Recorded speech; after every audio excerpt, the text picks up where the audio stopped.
ہمارے نمائندہ ناصر علی قارب کی رپورٹ کے مطابق بھوانا کے نواحی گاؤں موسا مینگنی چدھڑ فیملی کے زیر اہتمام سالانہ محفل و نعت اور سیرت النبی صلی اللہ علیہ وآلہ وسلم کانفرنس کا انعقاد کیا گیا۔ قرأت و نعت میں قرآن کریم کی تعلیم و تربیت کے حوالے سے ایک منفرد مقام اور پہچان رکھتی ہے۔ سالانہ محفل حمد و نعت اور سیرت النبی صلی اللہ علیہ وآلہ وسلم کانفرنس کا آغاز تلاوت قرآن پاک سے ہوا، جس کی سعادت قاری صداقت نے حاصل کی۔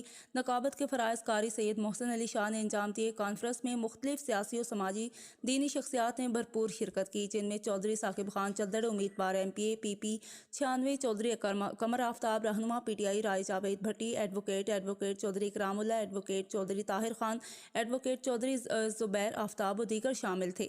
ثنا خواں مصطفیٰ میں سید زبیب مسعود شاہ، اعجاز حسین شکرگڑھی، احمد علی حاکم نے اپنے مخصوص انداز میں نعت خوانی پیش کر کے سماں باندھ دیا۔ کیمرہ ٹیم کے ساتھ ناصر علی قارب، آپ پلس نیوز بھوانا۔